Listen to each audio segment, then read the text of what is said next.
"Ma'am, you need to step back, now." The words cut through the morning air just as Ava Williams reached the top of the courthouse steps, the sun reflecting off polished marble and metal badges, a quiet kind of authority that usually went unquestioned. But today it stopped her mid-step, her heel hovering inches above the stone as two federal agents moved in front of her like a wall that had already decided she didn't belong. The city buzzed behind her.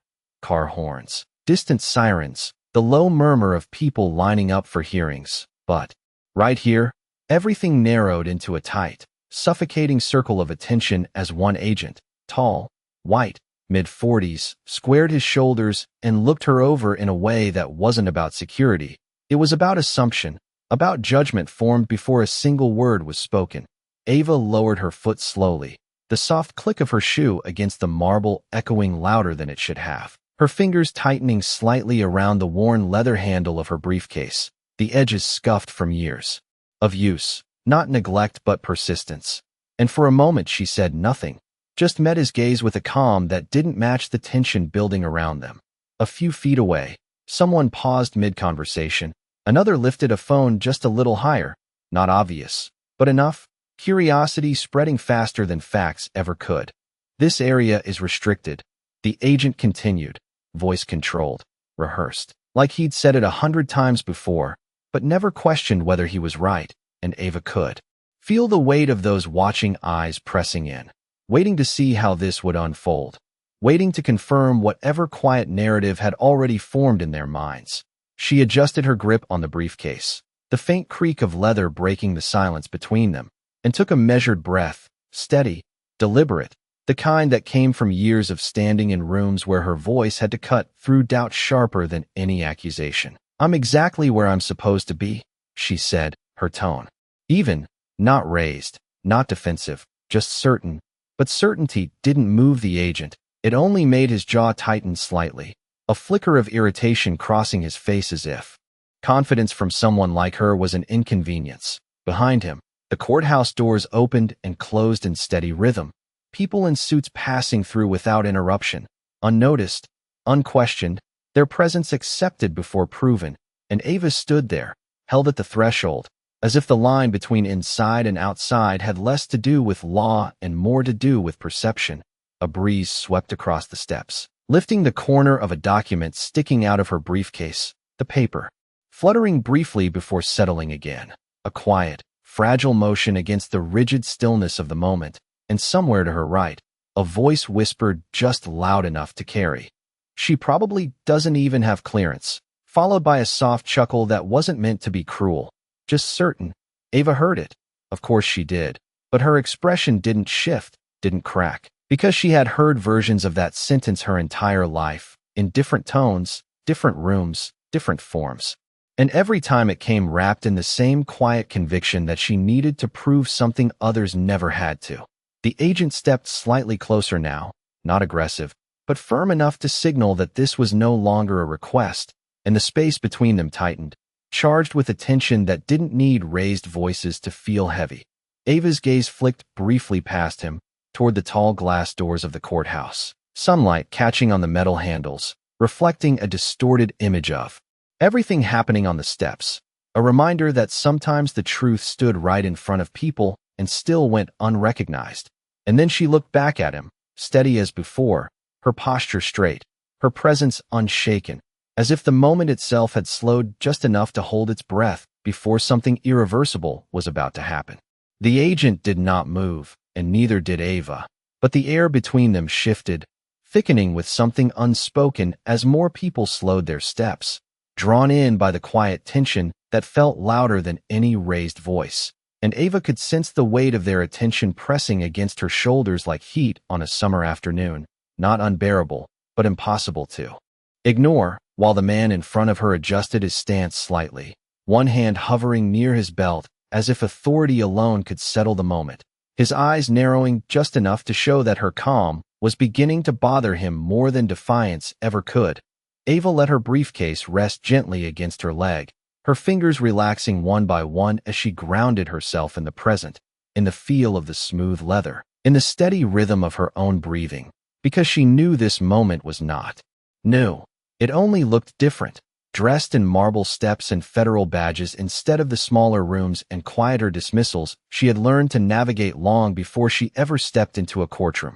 A man in a gray suit passed behind the agents without being stopped, his shoes clicking briskly as the doors opened for him without question, and Ava watched that detail with a stillness that said more than words could, not resentment, not even surprise, just recognition of a pattern she had seen too many times to count. The agent followed her gaze for a fraction of a second, then looked back at her, his voice dropping lower now, more controlled, as if he believed lowering the volume would make his authority sound stronger. "I am going to ask you one more time, ma'am.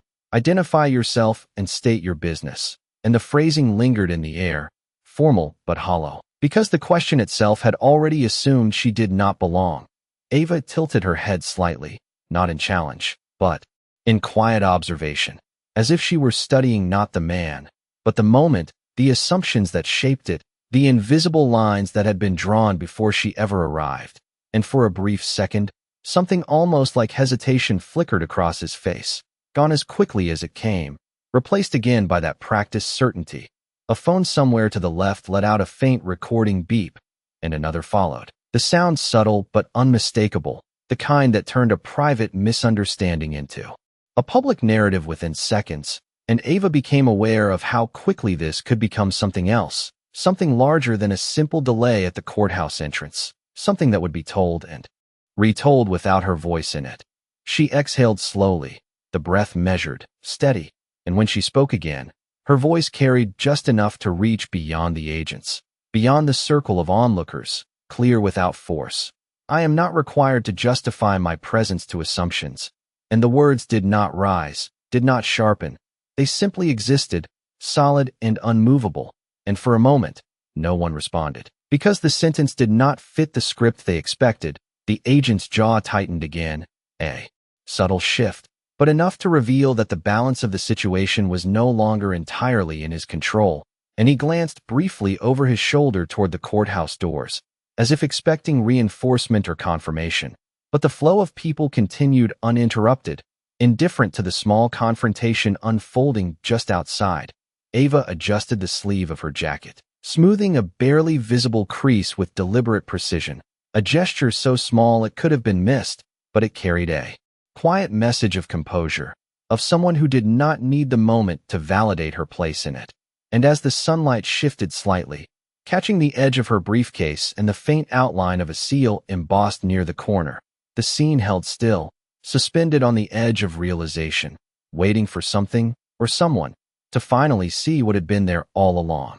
The silence stretched just long enough to become uncomfortable, the kind that made people shift their weight and glance at one another as if waiting for someone else to explain what they were seeing, because nothing about Ava's presence matched the quiet narrative that had already been written about her. And yet she stood there without apology, without urgency, as if time itself answered to her patience rather than the other way around. Agent Brooks inhaled slowly, the breath controlled but heavier than before, and there was a slight change in his posture now, not retreat, not yet, but a tightening, a recalibration, as though he was trying to regain a sense of control that had slipped just beyond his reach without him fully understanding how. "Ma'am," he said again, this time slower, more deliberate. "If you do not comply, you will not be allowed inside." And the statement carried a finality that was meant to close the situation, to end it on his terms. But Ava did not react the way he expected. She did not argue. She did not step back. She simply looked at him with a calm that felt almost unfamiliar in a moment designed to provoke tension.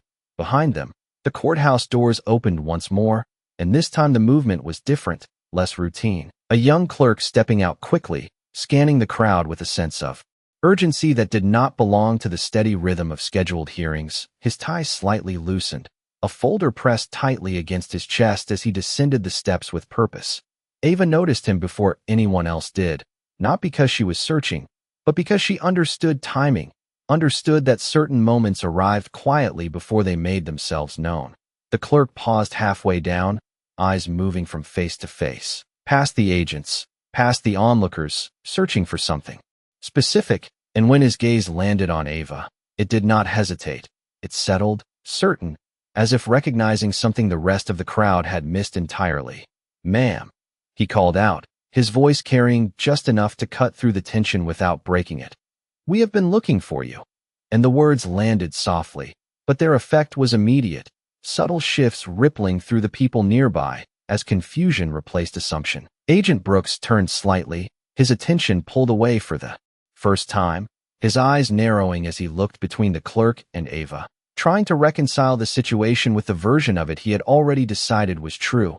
Ava did not move right away. She let the moment breathe, let the weight of what had just been said settle into the space around them, not as a correction, not as a confrontation, but as a quiet realignment of reality itself. The clerk took another step closer, his tone more respectful now, more certain. "The judge is ready. They are waiting on your briefing." And there was no hesitation in his voice, no doubt, only expectation, the kind reserved for someone whose presence was not optional. A murmur moved through the small crowd, low and uncertain, as if people were suddenly aware that they had been watching the wrong story unfold. And Ava finally shifted her weight, lifting her briefcase with a smooth, unhurried motion, her fingers steady, her posture unchanged, as if nothing about the last few minutes had altered who she was or why she stood there. She met the agent's gaze one last time, not with triumph, not with accusation, but with a quiet clarity that needed no explanation. And in that brief exchange, something unspoken passed between them, something that did not erase what had happened, but made it impossible to ignore. Then, without raising her voice, without offering justification, Ava stepped forward, closing the distance that had been forced between her and the courthouse doors.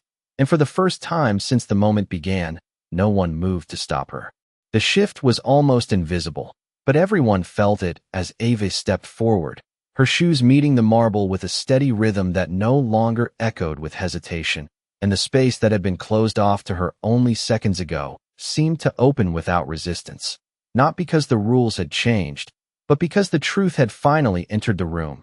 Agent Brooks remained where he stood, his body still angled toward where she had been, as if his mind had not yet caught up to the reality unfolding in front of him, and his hand, once firm at his side, now loosened slightly, fingers flexing as though searching for something to hold on to that no longer existed.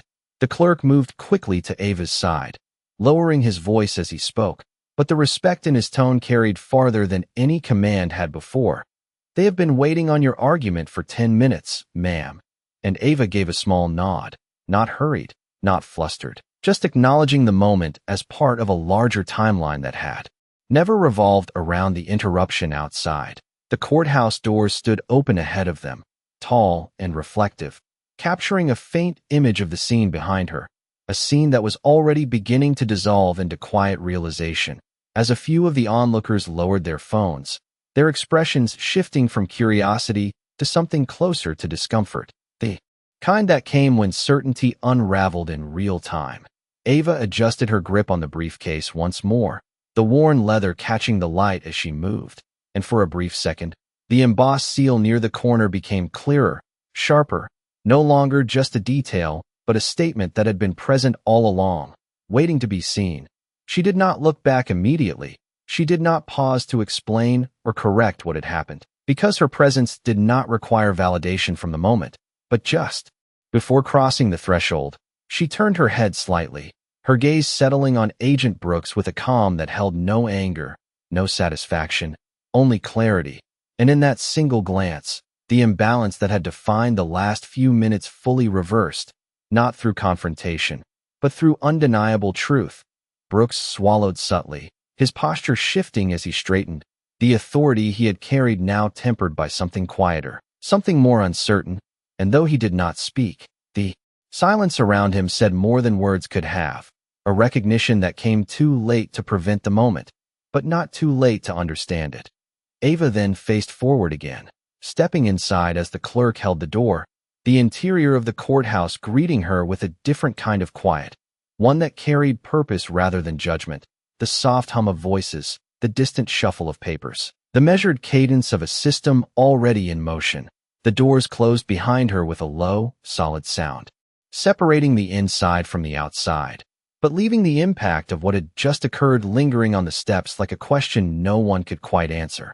Outside, The crowd slowly began to disperse, conversations resuming in lower tones. But something had shifted, subtle but permanent, as if the air itself held the memory of a moment where assumption had met reality and failed. Agent Brooks remained standing for a second longer than necessary, his gaze fixed on the now closed doors, the reflection showing only his own figure where moments ago it had held something he had not recognized. And as he finally turned away, the certainty in his stride was no longer absolute, replaced by a quieter awareness that what he had seen was not just a mistake, but a lesson that would not leave as easily as the crowd around him. Inside the courtroom, the air felt different, cooler, heavier with expectation rather than assumption, and Ava moved through it with quiet precision, her steps measured as she approached the counsel table, the faint hum of whispered conversations fading as heads turned, not in doubt, but in recognition, the kind that followed reputation rather than questioned it. A row of attorneys sat already prepared, their documents neatly arranged, their expressions composed but alert, and as Ava placed her briefcase down, the soft thud against polished wood seemed to signal a shift in the room, subtle but undeniable. She opened it without hurry, fingers moving with practiced familiarity as she withdrew a stack of organized files, each page aligned, each tab marked, the structure of her work reflecting a mind that did not leave space for chaos, even when the world outside tried to impose it. Across the room, the judge adjusted his glasses, glancing briefly toward the clerk before returning his attention to Ava, his posture straightening slightly, as if the delay that had occurred moments earlier was now being quietly corrected by her presence alone. "Counselor," he said, his voice calm but expectant, "we are ready when you are." And Ava gave a small nod, her expression steady, untouched by what had just unfolded outside, because for her, the work had never paused. It had only been momentarily obstructed. She stepped forward, the courtroom lights casting a soft reflection across the surface of her documents, and began to speak, her voice clear, controlled, carrying effortlessly through the room without strain, each word placed with intention, not rushed, not embellished, but precise, like a thread being pulled through fabric to reveal a pattern that had always been there. As she outlined the case, the details unfolded with quiet authority, timelines aligned, facts presented with clarity that left little room for doubt, and those listening leaned in almost imperceptibly, drawn not by volume, but by certainty, the kind that did not need to demand attention because it naturally commanded it. Outside the courtroom doors, the echo of the earlier moment lingered faintly, but inside, it held no power, no relevance. Only the work remained, and Ava's presence filled the space in a way that made everything else feel distant, almost unreal. A pen scratched lightly against paper somewhere in the gallery. A chair shifted, the subtle sounds of attention, of minds recalibrating as the narrative shifted from assumption to evidence. Ava turned a page. The motion smooth, unbroken, and continued, her focus unwavering, her posture grounded, as if every step that had led her here, every quiet dismissal, every moment of being underestimated, had been absorbed and transformed into something stronger, something that now stood at the center of the room without needing to announce itself. And as her voice carried through the final sentence of her opening, there was a brief pause, not empty, but full, the kind that followed something undeniable, and in that silence, the contrast between outside and inside became complete, a boundary not just of space, but of truth, where one world had questioned her presence, and the other could not proceed without it. The silence after her final sentence did not break immediately. It settled, deep and steady, like something the room needed to absorb before moving forward, and Ava remained still at the center of it, her hands resting lightly on the edge of the table, her posture composed, her gaze level, as if she understood that some truths required a moment of quiet to fully land. The judge leaned back slightly, fingers pressed together in thought, his eyes lingering on the documents before him, but it was not uncertainty that filled the space. It was recognition, the kind that came when clarity replaced assumption piece by piece. Across the aisle, one of the opposing attorneys shifted in his seat, adjusting his tie with a subtle movement that betrayed the tension he had been holding. His earlier confidence softened, recalibrated by the precision of Ava's words, and though he said nothing, the way his pen hovered above his notes suggested he was no longer writing from certainty, but from reaction.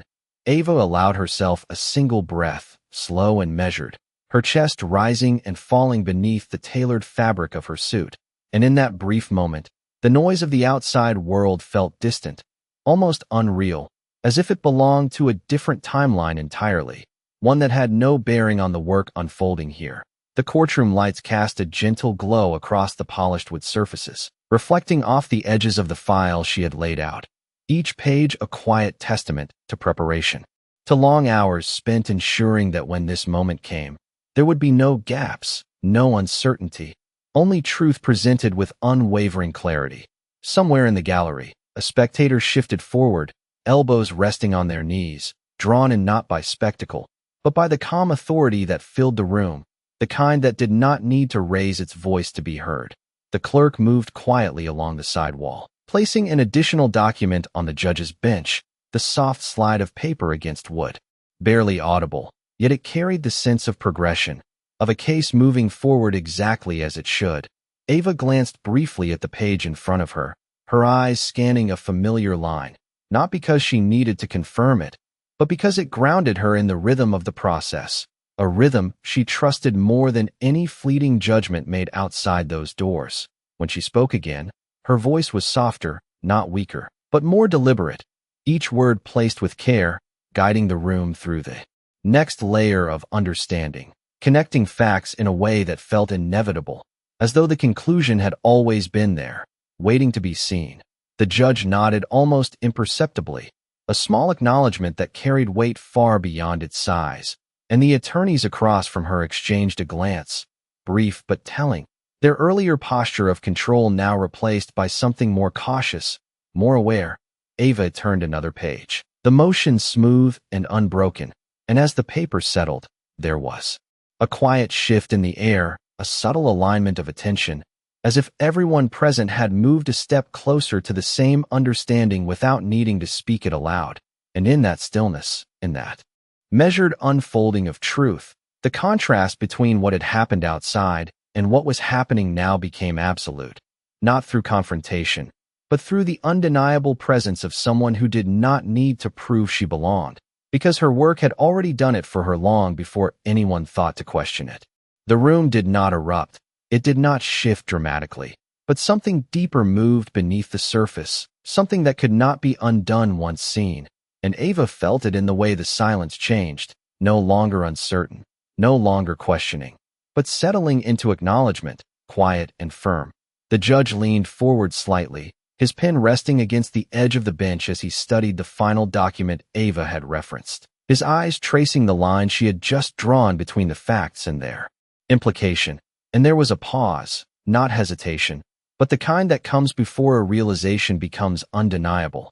Across the aisle, the lead defense attorney cleared his throat softly, the sound almost lost in the stillness, his posture no longer as rigid as before, his shoulders lowering just enough to reveal that the confidence he had entered with was no longer intact, replaced by a careful recalculation of what could still be argued and what had already been decided by the weight of evidence alone. Ava did not press the moment. She did not rush to fill the silence, because she understood that truth did not need to be forced once it had been clearly laid out. It only needed space to be recognized. Her hands rested calmly against the table, fingers relaxed, her gaze steady, not fixed on any one person but present within the room as a whole, as if she trusted the process to unfold exactly as it should. A soft rustle moved through the gallery, not distraction, but awareness, as those watching leaned into the moment, sensing that something had shifted in a way that would not be reversed. The clerk glanced briefly toward the judge, then back to Ava, his expression reflecting a quiet certainty that had not been there when he first stepped outside, as though even he had become part of the realization that had unfolded. The judge finally set his pen down, the small sound marking a transition more clearly than any declaration could, and when he spoke, his voice carried a different weight now, one that matched the clarity Ava had brought into the room. The court recognizes the strength of the argument presented, he said, measured and deliberate, each word settling with intention, and we will proceed accordingly. And though the statement was formal, contained within the language of the system, its meaning extended beyond procedure. It acknowledged that the narrative had shifted, that the truth presented could not be dismissed or overlooked. Ava inclined her head slightly, not in triumph, but in acknowledgement, her expression unchanged, her composure intact, because this moment was not about proving herself. It was about allowing the truth to stand on its own.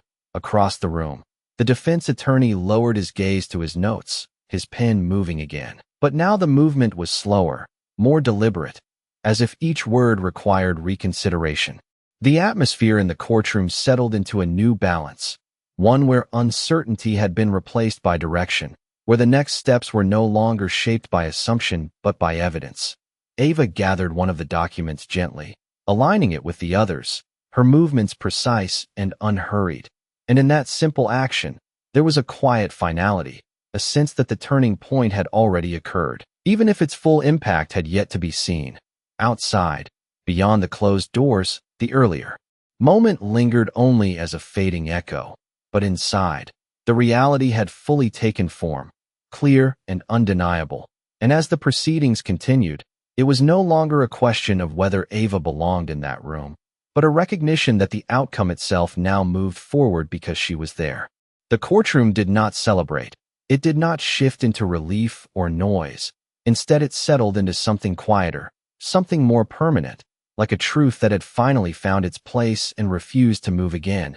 And Ava remained exactly where she stood, her posture unchanged, her presence steady, as if the moment unfolding around her was not a victory, but a continuation of something she had always known would come. The judge's words still lingered in the air, not loud, not dramatic, but firm enough to reshape the direction of everything that would follow. And as the clerk began to note the decision, the soft scratch of pen against paper carried a weight that echoed beyond the room itself.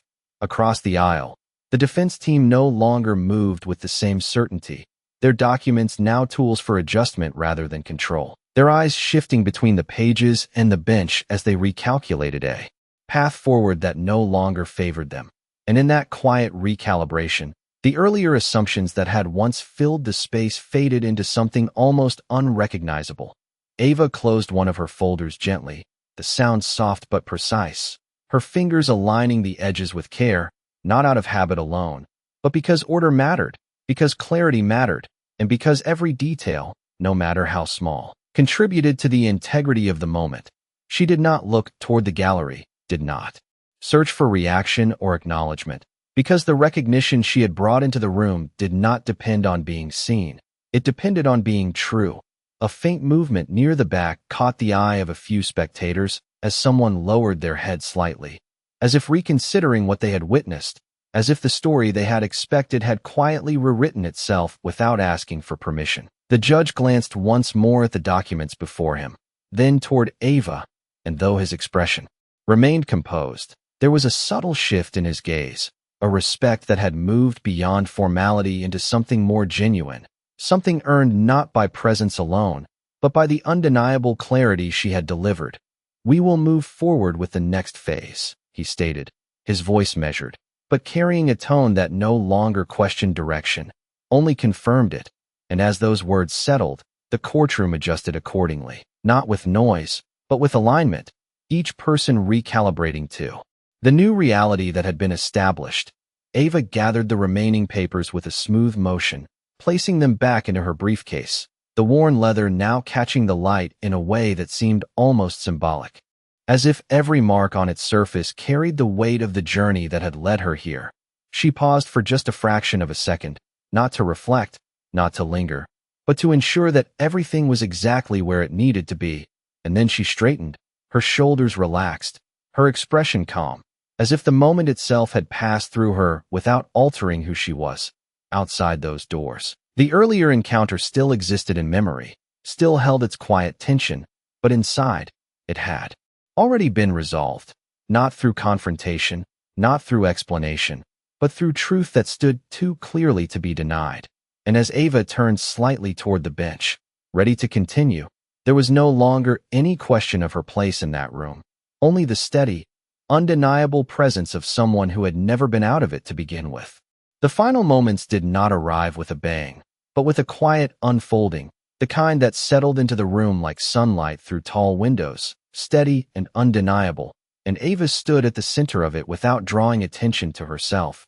Her presence as composed now as it had been when she first walked in, as if nothing about the journey from the courthouse steps to this point had altered her, only revealed her more clearly. The judge's voice moved through the final procedural remarks, measured and precise, each word closing a chapter that had already been decided by the clarity she brought. And as the gavel came down softly, not harsh, not dramatic, but firm enough to signal completion, the courtroom shifted into motion again. Papers gathered, chairs adjusted, quiet conversations beginning to rise. Ava closed her briefcase with a gentle click, the sound small but complete. And for a brief second, she rested her hand on the worn leather, as if acknowledging the path it had carried with her, not as a burden, but as a record of persistence that did not need to be spoken aloud. Across the room, a few attorneys glanced in her direction, not with curiosity now, but with recognition, the kind that came too late to shape the moment, but not too late to understand it, and one of them gave a slight nod, subtle but genuine and unspoken. Acknowledgement that something had shifted beyond the case itself. Ava returned the gesture with the smallest incline of her head, not out of obligation, but out of respect for the process that had allowed truth to stand where it needed to. She turned then, her steps measured as she moved toward the exit, the same steady rhythm that had carried her up the courthouse steps now carrying her forward again, uninterrupted, unchallenged, as if the space itself had adjusted to her presence rather than the other way around. The doors opened ahead of her, and as she stepped back into the daylight, the brightness met her without resistance, the air warmer now, the earlier tension gone, replaced by the ordinary movement of the day continuing as it always had. The steps where everything had begun looked no different than before, the same marble, the same flow of people, but the moment that had unfolded there lingered in a quieter way, not as conflict, but as something understood. Agent Brooks stood near the side now, no longer blocking the path, his posture different, less rigid, his gaze lifting as Ava approached, and for a brief second, their eyes met again. But this time there was no barrier between them, no assumption shaping the space, only awareness. And though he did not speak, the slight lowering of his head carried more weight than any apology formed in words. Ava did not pause, did not seek acknowledgement. She simply continued forward, her path clear, her purpose unchanged. Because the moment had never been about proving herself to anyone standing outside those doors. It had been about remaining who she was regardless of who questioned it.